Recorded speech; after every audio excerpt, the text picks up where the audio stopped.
Bismillah, alhamdulillah, salatu salam, Rasulullah sallallahu alayhi wa sallam. Assalamu alaikum wa rahmatullahi wa barakatuh. My name is Tariq Khalid.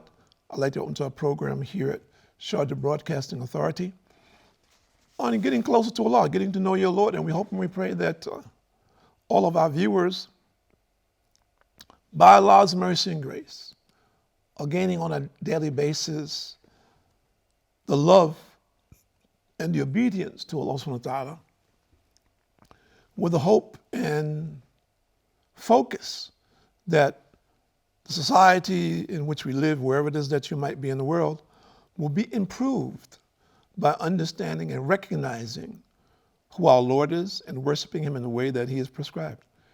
And that those innate human qualities will be personified by understanding what it is that Allah wants us to do in this world, the reality of this world, and this connection with our hereafter, and how essential it is for us to bring the two together.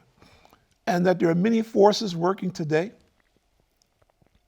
to confuse people and to create chaos and dissension among humans globally, whereas there are other things which unify us, such as this medium.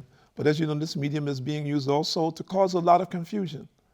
But at the same time, it is a very influential piece of equipment that can help and assist us in obeying the commandments of Allah subhanahu wa ta'ala, on living in harmony on this earth which Allah has created for us, and dealing with those issues which may be of some conflict, or there's some differences that a means and methodology are resolving them in a way that is best for all of us.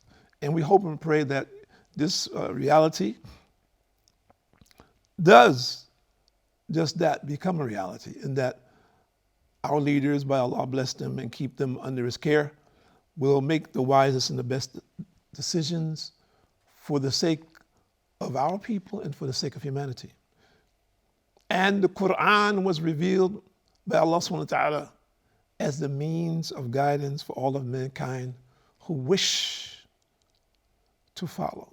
And their success in this life and the hereafter is in obeying the commandments of Allah subhanahu wa ta'ala, which that guide in the Quran. And I suggest that every viewer, if you haven't read the Quran, you should read it. You should get it in your language and read it and contemplate on it. Think about it, not as when you read stories of something in the past that's talking about Moses alayhi salam, or Ibrahim alayhi salam, or Noah alayhi salam as an example, or Jesus alayhi salam. But it is something that relates to you in today's world and how you are living. There are many people who are doing beautiful work globally, and there are other people who are causing dissension, as life always has been. For me personally, the most frightening thing, I think, for me personally, is to see so many people in confusion who they say, I don't believe in Allah. I don't believe in God. I don't know who God is. And those people who are, which may be a bigger number, who are doubtful, who are confused. They say, well, one day I believe, one day I don't, as an example. Or I believe in certain things and other things I don't. So, if you are one of those people, one of those two, then today we need to look at what is our present condition. What is it that we can do to improve that condition? All of us are in a particular circumstance. I'm not judging it, only Allah knows that. But if we look at it specifically and individually, how does my life right now, how does it relate to my Lord? And it doesn't really matter if you're a person who says, I don't believe, or you're a person who questions your belief, or you have some other belief. The conclusion will be what Allah says in the Quran, more or less. Every soul shall have a taste of death, meaning that no one will escape.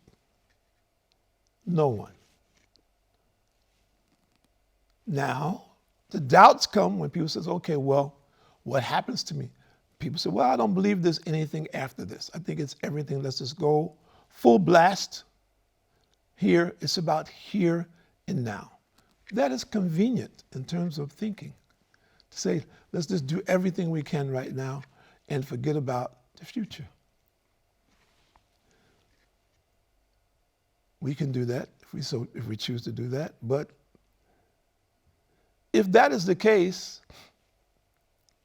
then why has Allah sent thousands of prophets down through the ages? As long as it's recorded, there have been wise men.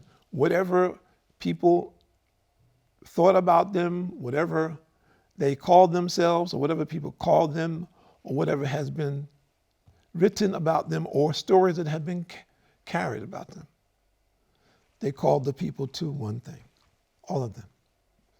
And we can be in denial about this all we want. That's fine if we choose to do that. But is that really an intelligent thing to do? Do we do the same thing scientifically?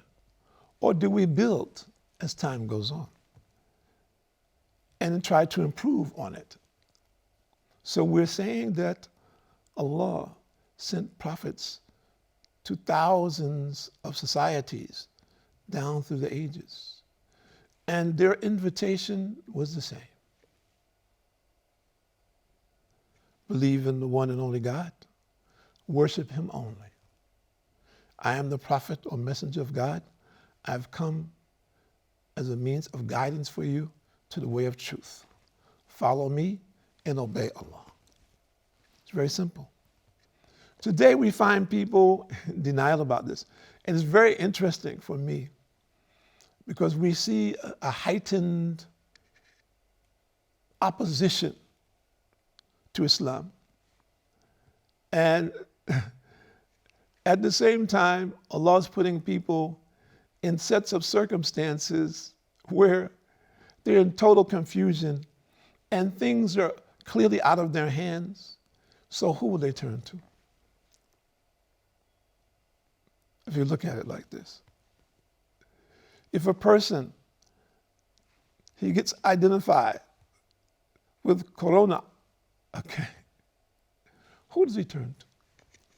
The doctor said, well, we're working on a vaccine. We have some particular procedures that we've been following, and we've seen a certain amount of success with them. But at the same time, depending upon your age and your physical condition, we don't really know what your condition will be. What will you do? And this is happening daily. What will you do? Now, people are panicking. They're afraid. So they put on a mask. Before, there were many people who were insulting and even assaulting Muslim women who were wearing hijab, covering their hair and covering their face. Now, in many places in the world, it's mandatory. Men, women, and children. Did you ever think about that? Did you ever think that Allah is giving us an opportunity to reflect on our lives? Or have we just become panicked in this syndrome, looking, well, when are we going to get over this so we can get out and break out and just do our thing? And I often mention the Christians and Jews. You know from the Old Testament about the plagues of old. And this is nothing, comparatively speaking. Approximately 50 million people died in the Spanish flu epidemic in 1918 to 1920, more or less. 50 million. So what we're seeing now is very small in comparison. But it's a warning for us. We have all the devices where we can communicate in a few seconds with people all over the world. It's a wake-up call for the whole world, for each of us individually and collectively. Individually, to look at myself. What is the condition of my soul? My physical conditions, it can change at any given time. And it's interesting. People say, well, keep on a mask, put the gloves on, don't go to such and such a place. This place, they found that there's more people than other places. Is that really? We're not saying don't be safe, no. But do we really think that that's the criteria? How many people have you heard come up with a virus, they don't have an idea where they got it from? How many people have died not knowing? What is to keep us from being next? What is that reality? So this reality Allah is putting in front of all of our faces today. It's a wake-up call. Nothing less than this. It's a reality that we face with something that we cannot see, something we have no control over. And it brings us to the reality that Allah is in control, that no one dies before his time. How a person will die, where he will die, nobody knows. That reality is there for us. Wake up. For the people who say, well, I don't believe in God. I believe in myself. I said, okay, fine. If that's the case, then may Allah forbid that you wind up with this virus. And let's see what happens then. Let's see if you keep the same mentality. And we don't wish this on anyone, but we need to get the reality. And we're calling people to this reality. Today, we see a lot of hate being promoted globally. And it's very interesting to see that much of it is because of our differences, meaning that I identify you as being different than me. So I develop a hatred for you simply because you're different. And that can happen in many capacities. My question is, that person who has the hate in him, where is his fear? This is the personification of his fear. He needs to look at himself internally and see his own fear, see his own desires, see what he feels threatened by. Not that person, this one. That the real issue is here.